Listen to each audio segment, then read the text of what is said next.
Sup my dudes, Valk here, and today we're going to be going over Sakuya, aka Time Maid, talking about her and basically seeing how good she is now after the balance changes she got, and seeing if, it's going to be actually worth it to use her more in the future. So we have the Time Maid changes, bottom path upgrade 3 cost from 1500 to 900, bottom path upgrade 4 cost from 3500 to 1200, and then it also got buffed from 50% crit chance to 25% crit chance. So now we'll get to see exactly how worth it was, because if you guys know, I'm not a big infinite person. I don't really care too much for infinites. I think infinites are kind of right now. Until leaderboards get added, whenever leaderboards get added, I might look at it differently, but right now I really don't care about them. And Sakuya was basically an infinite only unit, so I was very outspoken in my dislike for her because I just didn't think she's very good. So now I'm very curious to see how good I'm going to think she is now. Top path is the same, which is a shame because top path stays pretty much unusable inside progressive modes. But you're going to basically be able to use her bottom path now, which is nice. So we're going to go ahead and we're going to actively... Do I want to put down a second one just for debuffing? I think I will. I do want a second one just for debuffing. We're going to go ahead and put you down here, and we're going to see how much it takes to go ahead and actually max you out just bottom path. Well, not max out bottom path, obviously. But be able to get you to your buff so you're able to actually buff your allies. Still has the issue of just having insane range, because I'm telling you, this range is going to make it so it's really hard to actively apply her stuff. But that's really good. That's how much is that? It's what? 24. So this is what, 2520? Yeah, 2520 total cost right now, and then plus 1200. So you got 3720 total cost. That was the cost of her final upgrade before. That's pretty good in my opinion. I think that's really good. So now she's able to go ahead and buff and give the 25% crit rate, which is really nice. And I think she attacks at the same time too, right? Yeah, she does. So she's able to do that as well. And if you go ahead and actually max her out with all this, you can see how much she... Does she buff herself with this, I wonder? Let me see if she does. She does. That's awesome.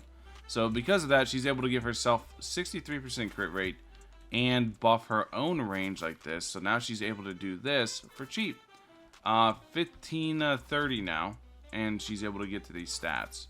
That's pretty good in my book. I think that's pretty alright.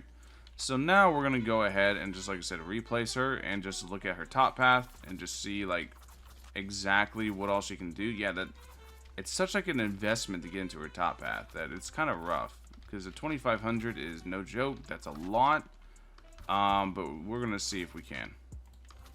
So we're going to try to get into the fan of knives and see if we can get in there and see how much she is. But I do know that you're definitely never reaching her 4th upgrade still. I think her top path is still just really locked behind infinites, or like a lot of optimization inside a 15 wave run to be able to get her the amount of money she needs, because it does cost a lot. It's very expensive. If you manage to get her with like CEO or use her with like Key of Kings or anything like that, I think she could be a lot better in that regard. But she's definitely moved up in my opinion. I feel like her just being a solid support unit now outside of infinites is really good, because the bottom path now gives you an avenue to actually support your teammates. The only issue is the amount of range she actively has with her support. Yeah, the amount of range she actively has with her own support makes it really rough. You guys can see what I mean by you can't, like, yeah, you're kind of stuck on upgrade 3 on top path. But yeah, basically her support capabilities now are actually decent. You just got to keep in mind her insane range and then play around with that. But I do think that she actually makes a pretty decent support now. For those of you that don't know what her support does, we should be able to max out another one in time. So let's go ahead and do this. She applies the coffee so fast, it might not even matter. She might just be like really good at that. So it starts out with buffing ally speed by 10% for 16 seconds, and then it goes to 15% speed and crit chance by 25%. So that's basically where she's at.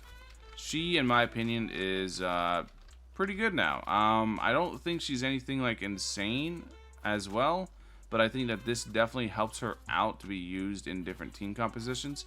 And giving 25% crit rate alongside Nami is going to make it so you can give units that normally wouldn't be able to crit super often, like Broly, a substantial amount of crit rate, so they can actually crit as well. Let's see if I can actually showcase what I mean here. By selling you, moving you into the back, we're going to also sell you. Just this one's got it. We don't really need to mess with it anymore, right? And yeah, no, we'll just leave them over there. So we're going to put Broly here. Broly, you can see his 10% crit rate. We're going to put Sakuya here. We're going to do this. And then we're going to chill for a bit until this happens. And yeah, we'll be able to go from there. I thought this buffs range, but I guess it's only speed and crit. Yeah, it must be getting it and Nami's buff confused.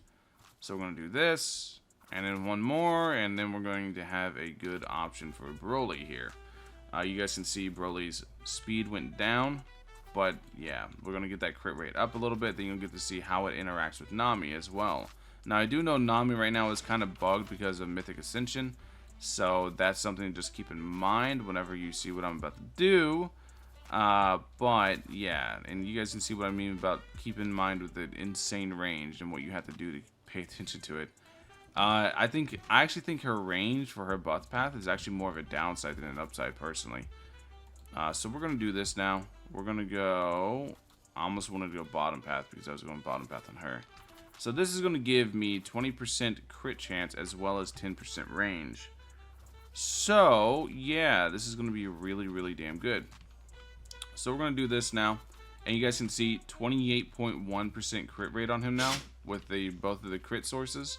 And as I keep upgrading Nami, I'm going to be able to get even more crit sources, basically. I'm going to be able to get even more, like, access to even more crit, because I'm going to have this upgrade, which is going to give, because of the Mythic Ascension bug, it's going to give me insane amounts of crit damage, and I'm going to have really, really good crit rate to go along with it, which is going to be really nice. But yeah, you guys can see exactly how good that is. As soon as we get it, that is. And the stacking is going to make it so Broly actually can consistently crit. So I might actually, you genuinely, and not even joking, might end up seeing Sakuya being used inside Challenge Rift now. Just because the ability to stack with Nami and do something like this. Yeah, this is really good in my opinion. 28.1% crit rate. And then you have 213% crit damage because Nami's broken right now. Yeah, that's really good in my opinion. Anyways, thank you guys for watching as always. Hope you guys have a wonderful rest of your day. I'll catch you guys in the next one. Peace.